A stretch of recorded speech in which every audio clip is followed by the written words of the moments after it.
오늘의 하나님 말씀은 창세기 25장 1절부터 6절까지입니다.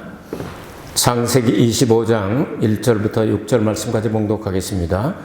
아브라함이 후처를 취하였으니 그 이름은 그두라라. 그가 시므란과 욕산과 무단과 미디안과 이스박과 수아를 낳았다. 욕산은 스바와 드단을 낳았으며 드단의 자손은 아스르 족속과 르두시 족속과 르미 족속이며 미디안의 아들은 에바와 에벨과 한옥과 아비다와 엘다안이 다 그두라의 자손이었더라. 아브라함이 이삭에게 자기 모든 소유를 주었고 자기 서자들에게도 재물을 주어 자기 생전에 그들로 자기 아들 이삭을 떠나 동방 곧 동국으로 가게 하였더라. 아멘. 한 주간 동안도 하나님께서 여러분을 영육간을 지켜주셔서 건강한 모습으로 예배를 드리게 된 그 모습을 바라며 기쁘고 또 하나님께 영광을 돌립니다. 1년 동안 우리에게 주신 성구를 우리 먼저 고백하고 출발하도록 하겠습니다. 부지런하여 게으르지 말고 시작. 부지런하여 게으르지 말고 열심을 품고 주를 섬기라. 아멘. 오늘 또 이 말씀을 여러분이 들으시고 한 주간 동안 묵상하면서 꼭 승리하게 되시기를 기원하는 마음을 가지고 설교를 시작하겠습니다. 아브라함이 그렇게 사랑하던 사라가 127세 일기로 세상을 떠났습니다. 아브라함은 억장과 하늘이 무너지는 것 같았을 것입니다. 그러나 성경을 보면 아들 이삭을 장가를 보내므로 큰 슬픔을 위로를 받고 갔다 하면서 24장이 끝맺음을 하고 있습니다. 창세기 25장에 들어가면서 그두라에 대한 이야기, 아브라함의 후처에 대한 이야기가 나오는데 성경에 단 3만 절이 넘는 그 성경 가운데 한 절밖에 없는 그두라 이야기지만 그 그두라는 엄청난 일을 하게 됩니다.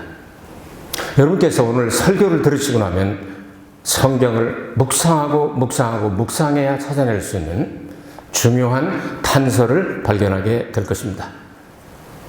헌신적으로 아브라함을 보살펴서 아브라함에게 충성해서 아브라함에게 희생해서 아브라함을 세워서 적어도 137살에서 140살 정도 되었던 아브라함에게서 아들을 6명이나 낳은 기록이 여기에 나와 있습니다. 이것은 일반적이고 우연한 일이 아니라 생명의 역사는 이렇게 해서 나타난다. 우리가 신랑 되신 예수 그리스도를 위하여 죽도록 충성하는 마음을 가지고 헌신적인 믿음과 희생과 봉사를 하게 될 때 새 생명의 역사가 일어난다 하는 모형이 되기에 충분하게 될 것입니다.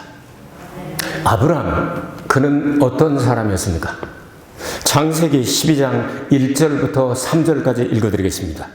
여호와께서 아브라함에게 이르시되 너는 너희 본토 친척 아비집을 떠나 내가 내게 지시할 땅으로 가라.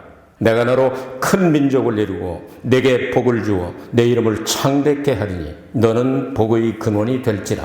너를 축복하는 자에게는 내가 복을 내리고 너를 저주하는 자에게는 내가 저주하리니 땅의 모든 족속이 너를 인하여 복을 얻을 것이니라 하신지라. 아멘. 하나님께서 아브라함에게 축복을 내리신 이 내용대로 여기 내용은 천국을 약속한 것이나 이런 내용은 아닙니다. 여기는 내용은 지상에서 네가 복의 근원이 된다. 내 이름이 창대케 되며 자손이 많아지고 모든 사람들이 너를 통하여 복을 받는다. 이 내용은 아브라함의 자손들을 통해서 실현되었습니다. 오늘 성경 말씀을 계속 읽어나가면 12절부터 16절에 보면 사라의 여종 애굽인 하갈이 아브라함에게 낳은 아들 이스마엘이 후에는 이러하고 이스마엘의 아들들의 이름은 그 이름과 그 세대대로 이와 같으니라. 이스마엘의 장자는 느바요시요 그 다음은 게달과 앗부엘과 밉삭과 미스마와 두마와 마사와 하닷과 데마와 여둘과 나비스와 게드니 이들은 이스마엘의 아들들이요 그 촌과 부락대로 된 이름이며 그 족속대로는 12방백이었더라. 이스라엘 야곱의 자손들이 12지파가 된 것처럼 이스마엘 비록 초백에서 낳은 아이이지만 하나님께서는 그 가운데도 12방백을 주어서 번성하게 하는 것을 약속하셨습니다. 이 사람들은 오늘날 수십억 명으로 불어나고 있으며 그리고 이슬람이라고는 종교의 밀명하에 다 뭉쳐 있습니다. 이 사람들의 역사를 성경은 바울은 갈라디아서 4장에서 하갈 자손들은 율법 자손이라고 말씀하고 있습니다. 자기의 행위와 장남으로 태어나고 내가 먼저다 하는 그런 생각을 가지고 자기의 행위를 통하여 구원을 받으려고 하는 율법주의자들을 이야기하고 있습니다. 이런 사람들은 구원을 전혀 받지 못하는 것이 아니라 자기의 의를 통해서 구원받으려고 하는 사람은 한 사람도 구원을 받지 못하지만 그 자손들 가운데도 하나님 아들 예수 그리스도를 영접하는 사람들에게 구원의 여지를 놓았다는 사실을 가르치고 있습니다. 오늘 그드라의 아들들 6명의 이름을 여기에 기록을 하고 있는데 아브라함이 후처를 취하였으니 그 이름은 그드라라 하면서 오늘 본문에 나와 있습니다. 여기서는 그들의 이름만을 간단히 여러분에게 읽어드렸고요. 이제 3대지에 가서 그 이름을 왜 그렇게 붙였는가 하고 얼마나 큰 축복을 받았는가 하는 사실을 여러분들에게 증거를 하도록 하겠습니다. 아브라함이 본초, 그러니까 사라를 통하여 낳은 아들은 이삭밖에 없었습니다. 이삭의 아들은 2명이었습니다. 하나는 에서요, 하나는 야곱이었습니다. 야곱을 하나님께 선택하셔서 야곱의 12아들을 통하여 12지파를 형성하게 되고 성경은 이 12지파에 대해서 계속 나오다가 요한계시록 21장에 가면 그들 12지파의 이름들이 천국의 문은 모두 진주문으로 되어 있는데 그 문에 박혀있는 모든 보석들이 그리고 이름들이 12지파의 이름들이 기록되어 있다고 기록을 하고 있습니다.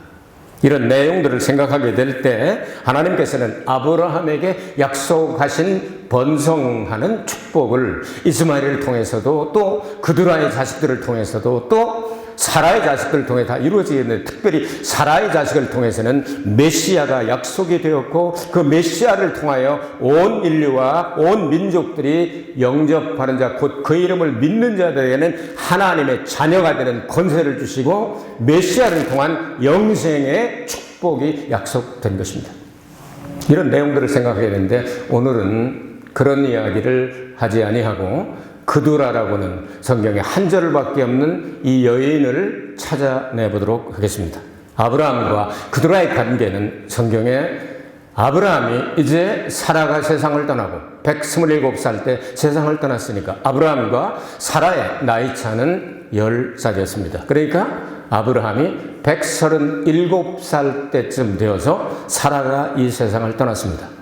마음이 울적하고 마음이 슬프고 외롭고 쓸쓸할 때 하나님께서 은혜를 주셔서 40살 된 이삭이 무엇을 하게 됩니까? 결혼을 하게 됩니다.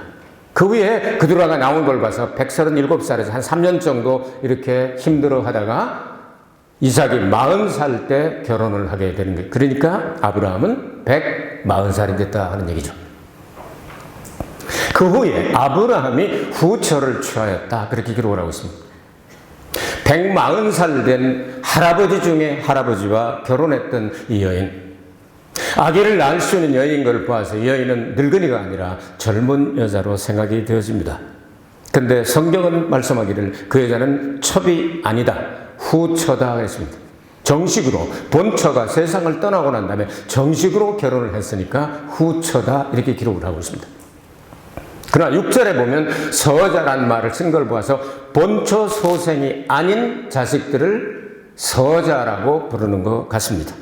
어쨌든 사라가 세상을 떠난 다음에 결혼을 했으니 재혼을 했으니 이제 140살쯤 되었을 것입니다. 그런데 그두라를 통하여 어찌하여 하나님께서 이런 엄청난 생명의 역사를 만들어냈을까요? 그 여자의 이름에 그 비밀이 들어있습니다. 그두라는 향연, 향기나다, 분향하다 하는 뜻입니다. 예수 그리스도 안에서 거듭난 백성들은 너희는 세상의 향기요, 너희는 세상에 나가서 그리스도의 편지요, 그리스도의 향기라고 말씀을 하고 있습니다. 향내나고 그리고 분향하고 계속해서 이렇게 헌신하고 태워서 드리는 그러한 제물 같은 역할을 했다 그 말입니다. 향불이 계속 타오르게 하는 것처럼 예수 그리스도를 향한 그 열심을 가지고 내 몸을 불살라 향내나는 제물이 되게 하는 그런 마음 자세를 가지고 후처로 들어온 그들 안은 외롭고 쓸쓸해져 있던 아브라함을 최선을 다해서 뒷받침해주고 최선을 다했다 그 말입니다. 그래서 하나님은 생명의 역사를 시작하셨습니다. 그래서 140살이나 지난 할아버지 중에 할아버지 아브라함이 간밭대 해가지고 6명의 아이를 낳게 만들었다 이겁니다. 여러분, 이것은 굉장히 중요한 교훈을 주고 있습니다. 남편과 아내의 관계에 있어서도 마찬가지입니다. 남편이 아내를 무척 사랑해주고 아내가 이것을 다 받아들이고 최선을 다하게 될 때 하나님은 생명의 역사를 이어가게 하십니다. 그렇지 아니하고 요즘처럼 여건이 신장에 돼서 이제 너는 너고 나는 나고 나도 인간이고 나도 인격이고 나도 바쁘니까 네 일은 네가 하고 내 일은 내가 하고 이렇게 되면 소수화, 소자화 현상? 소식가 현상이라고 그러죠. 아이들이 만들어내지질 않습니다. 그들과 같은 그 희생적이고 아주 헌신적인 믿음을 가지고 최선을 다하게 될 때 남자는 간밭대야 할 수가 있는 겁니다. 100% 자기의 실력을 발휘하게 되면, 물론 하나님의 영적인 교훈도 들어있지만 그럴 때 그 노인에게서도 새 생명의 역사가 일어났다 하는 사실을 우리는 찾아내야 할 것입니다. 사라는 아브라함의 나이 99세 때 아들을 주시겠다고 약속하시는 하나님의 약속의 말씀을 그는 믿지 않았습니다. 그래서 하나님, 삼위일체 하나님이 신방 오셨을 때 사라는 식사를 준비하면서 별 소리들 다 한다. 우리 주인하고 저 나그네들 3명하고 이상한 얘기를 하는데 내가 애를 낳아? 내가 89살인데 어떻게 나 하면서 킬킬대고 웃었지 않습니까? 그래서 이름을 웃어라 하고 주셔서 이삭이라고 이름을 주시지 않습니까? 어찌 보면 사라의 믿음보다도 그드라의 믿음은 더욱 컸을 것이라고 생각이 됩니다. 믿음이 없었지만 하나님께서 주셔서 받은 아들이 선물이 이삭인데 비하여 그드라는 내 아기를 낳을 수 있는 자기는 기능을 가지고 있지 않습니까? 후처로 들어왔으니. 그래서 아브라함은 정말 끝났다고 생각했는데 내가 열심히 해서 요즘 말하면 보약도 데려드리고 뭐 하여튼 모든 거 그냥 뭐 산에 들에 돌아다니면서 그냥 좋다는 건 다 뽑아는 거 민들레도 뽑고 달래도 뽑고 합판채도 뽑고 있는 건 다 뽑아가지고 그냥 뽀글뽀글 된장찌개 끓여 하면서 먹으면서 소 잡어 양 잡어 하면서 최선을 다해서 하니까 아브라함도 자기도 모르게 간밭대 6명을 낳았는지 누가 알아. 새 생명의 역사가 일어났다 이 말이에요. 이건 영적으로 생각할 때 우리가 신랑 되신 예수 그리스도를 위하여 향내나는 제물이 되기로 결심을 하고 분향해서 내 몸을 불살라 그리스도의 향기가 될 때 예수님은 나를 통하여 새 생명의 역사를 하신다 하는 그런 모형이 될 수가 있다 그 말입니다. 그드라가 어떤 축복을 받았습니까? 그드라의 축복은 6명의 자손으로 나타났습니다. 그리고 본문 6절에 자기 서자들에게도 재물을 주어 자기 생전에 그들로 자기 아들 이삭을 떠나 동방 곧 동국으로 가게 하였더라. 이렇게 기록을 하고 있습니다. 그러니까 순서상으로 보면 140살에 재혼을 해서 6명의 아들을 낳고 이 아들을 그 다음에 오늘 성경 본문 6절 다음에 7절에 아브라함이 175세에 세상을 떠났다 했으니 세상을 떠날 때까지 혹은 거의 떠날 때까지 세상을 떠나기 바로 전에 이 아이들을 이삭이 본처의 독자이다. 그러니까 너희들은 이제 그만 여기서 나갔으면 좋겠다고 선물을 주었다. 부동산 같은 이 재산은 누구에게 주었습니까? 다 이삭에게 주었다고 말하고 있습니다. 여기서 재산을 서자들에게 주었다는 재산은 원문에 보면 gifts라고 되어 있습니다. 선물, 동산이죠. 금덩어리라든지 아니면 은덩어리, 이런 보석, 이런 걸 통해서 가지고 움직일 수 있는 그러한 이 동산을 선물로 준 것으로 나타나고 있습니다. 이건 엄청난 축복을 받게 된 거죠. 여러분, 프린트에는 아브라함이 죽을 때까지 이렇게 거위가 빠져 있습니다. 그 거위를 집어넣으시기 바랍니다. 프린트에. 여러분, 그두라의 축복 해고서 마지막 부분입니다. 자, 서자이긴 하지만 아브라함의 핏줄이었고 믿음의 조상 아브라함에게서 그들이 거의 세상을 떠날 때까지 함께 살았으니 배운 게 있었겠습니까? 없었겠습니까? 믿음의 자손답게 뭔가는 배워가지고 나갈 수 있을 것입니다. 바로 그 아들들의 이름에 나타나겠습니다. 그래서 그들의 6명의 아들들이 오늘 우리 교회도 있었으면 좋겠다 하는 생각을 가지고 여러분에게 소개를 해드립니다. 첫째, 시므란. 이 사람은 음악가, 찬양이라고 하는 뜻입니다. 교회에는 음악가가 많이 필요합니다. 피아노 잘 치는 사람도 필요하고, 올간 치는 사람도 필요하고, 지휘자도 필요하고, 노래 잘 부르는 사람도 필요하고, 우리가 해야 할 일, 천국 가서 주된 사역이 우리를 구원하신 하나님을 영원히 찬송하는 게 들어있습니다. 그렇기 때문에 이 교회 안에는 이렇게 음악과 찬양을 통하여 하나님께 영광 돌리는 사람들이 있어야 된다. 그렇게 이름을 붙였다 그 말입니다. 아브라함이 그냥 이름을 붙인 게 아닙니다. 서자이긴 하지만, 그두라에게서 나왔긴 했지만 140살이 지나서 그게 손자뻘도 증손자뻘, 고손자뻘 아니겠습니까? 그런데도 아들들로 나니까 얼마나 기억해. 그래서 너는 그럼 시므란, 음악가가 되어라. 두 번째, 욕산이라고 하는 것은 사냥꾼 중에서 특별히 새를 잡는 사냥꾼을 이야기합니다. 교회에는 이런 일꾼이 필요합니다. 신약 성경에서 이 새는 마귀라고 표현을 하고 있습니다. 하나님의 말씀에 씨를 뿌렸을 때 마귀가 이 새처럼 와서 집어간다. 이 마귀를 잡아내는 사냥꾼, 예수 이름으로 귀신을 쫓아내며 마귀를 잡는 일꾼들이 교회에는 많이 필요한 줄로 믿습니다. 아멘.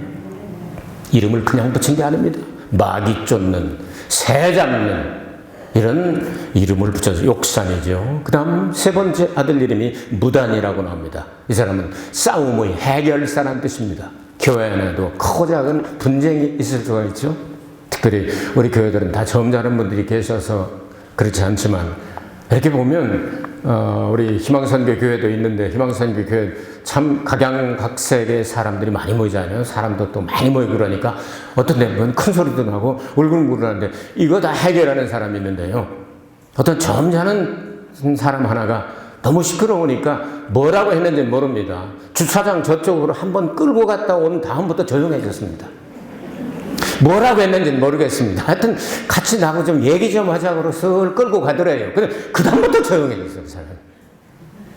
이런 사람이 교회에도 필요할 수도 있죠.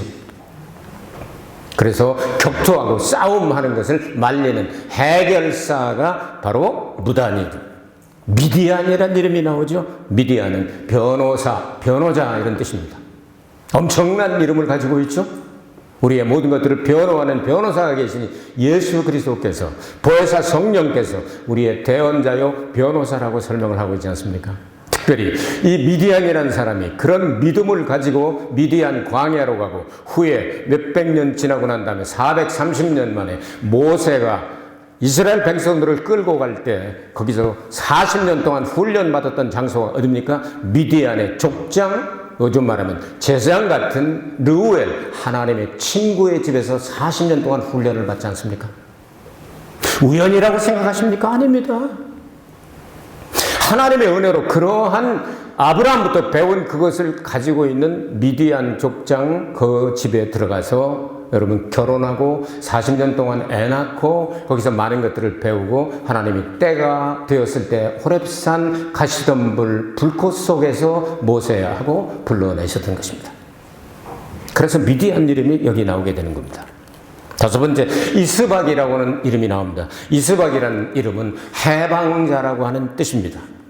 묶어진 것을 풀어주는 자, 해방자. 예수 그리스도의 모형이 될 수가 있죠. 예수는 우리를 죄에서, 사망에서, 질병에서, 마귀에게서, 저주에게서, 모든 나쁜 것들을 내서 우리를 해방시켜주는 해방자로 표현을 하고 있지 않습니까? 이름이 우연히 지었다고 생각합니까? 아브라함은 기도하며 믿음으로 이름을 붙여서 이런 훌륭한 일꾼들을 만들어서, 그리고 이삭과 싸움이 날까봐 죽기 바로 전에 오늘 성경 본문 6절까지 읽고 7절에 아브라함은 175세의 그 수명을 향년이 되어서 세상을 떠났다고 기록을 하고 있지 않습니까? 여섯 번째, 수아라고 하는 이름이 있습니다. 이름은 부유하다 혹은 작은 골짜기다 합니다. 이스라엘 팔레스틴 지역에 가면 조그만 골짜기들의 물이 흐릅니다. 그 조그만 골짜기에 물이 흐르게 되면 거기에 초목이 무성하게 되고, 특별히 양들이 풀을 뜯어 먹을 수 있는 것이 골짜기에 나옵니다. 산 날맹이 같은 데는, 아주 유다 광야 같은 데 가면 쟁일 가도 나무 하나, 풀 하나 없습니다. 조금 골짜기에 있습니다. 이 골짜기에서 그런 것들을 풀을 뜯어먹고 양들이 많이 자라고 소가 자라고 염소가 자라고 해서 부유하게 된다. 이것은 무엇을 말합니까? 물질적으로 선교와 구제를 위하여 성도 가운데도 실업가들을 세우고 물질 있는 사람을 세워서 하나님의 은혜로 말미암아 마음문이 활짝 열려서 교회도 세우고, 그리고 헌금도 하고, 이렇게 해서 아주 남들을 유익하게 만들고 사람들을 구원시켜서 천국에 함께 갈 수 있는 기독 실업인들도 필요하다. 이런 6명의 모양을 전부 다 모아놓게 되면 교회를 상징하고 있지 않습니까? 교회는 이런 사람들이 필요하다 그 말입니다. 이런 사람들이 많이 모일수록 교회는 활발하게 되고 전도의 열매가 많이 맺어지게 되고 하나님의 영광을 드러내게 될 것입니다. 이것은 말할 필요도 없이 이삭의 자손들은 육적으로 말하면 이스라엘의 12지파를 형성하는 그들이며, 그리고 율법을 상징하는 이스마엘과 그들의 자식들은 신약 성경에서 이방인의 자리에 차지하게 될 것입니다. 이방인처럼 동방으로 밀려났지만, 그러나 우리는 우리 아버지로부터 배운 그 믿음의 생활을 하겠다고 매달린 사람, 곧 이방인 가운데서 예수 그리스도를 영접한 사람들에게 하나님께서 주시는 은총과 축복이 아니겠습니까? 그래서 이름이 다 영적으로 이런 의미 있는 이름을 붙여주게 된 것이라고 생각합니다. 이 6명의 이름을 여러분 잊지 마시고, 그들아 3만 몇천 절이나 되는 그 3만 절이나 넘는 그곳에 딱 한 절밖에 기록하고 있지 않지만 성경을 깊이 묵상하지 않으면 찾아낼 수 없는, 그냥 그들아가 후처로 들어왔구나 이걸로 끝나지 않냐고, 어떤 일을 했을까. 그래서 불가능한 가운데 가능을 만든, 믿는 자에게는 능치 못하심이 없느니라. 아브라함 같은 아주 늙은이 중에 상늙은이 가운데서 하나님은 씨를 퍼뜨리게 하셔서, 여러분 그 자손들 가운데 드단이라든가 뭐 사우디아라비아지 않습니까? 이런 자식들도 이렇게 쭉 나오고, 그들이 이제 종교가 다 이슬람으로 이렇게 전향이 됐지만 그 씨들이 다 연결되어 가지고, 창세기 37장 보면은 에집트의 그 대상들이 내려가는데 37장을 쭉 읽어보다면 그 중에 미디안의 대상들에게 팔았다고, 요셉을 팔았다고 기록을 하고 있지 않습니까? 이래서 이들은 대상에 대해서 이렇게 어울리고 저렇게 어울리고 이렇게 연결되고 저렇게 연결되고, 오늘도 주님은 온 세계를 지구촌으로 만드셔서 이제는 혈통이 구원받은 조건이 아니라 예수 믿는 것이 구원받는 유일한 조건이 되게 하여 주셔서 천국의 상속자가 되게 하시는 엄청난 계획을 가진 그 하나님의 계획을 여기서 일부를 찾아낸 것 같습니다. 여러분, 그들아 엄청난 신앙인입니다. 이 여인처럼 우리의 생을 불살라 분양하듯이 향내나는 제물이 되게 될 때 주님 기뻐하실 것입니다. 주님 다시 오실 때 잘했다, 착하고 충성된 종아, 한마디면 족합니다. 은혜로우신 아버지 하나님 감사합니다. 이 말씀 꼭 붙잡고 한 주간 동안 또 승리하게 하여 주시옵소서. 예수 그리스도 이름으로 기도하옵나이다. 아멘. 영광은 하나님 앞에 박수로 드리겠습니다. 할렐루야.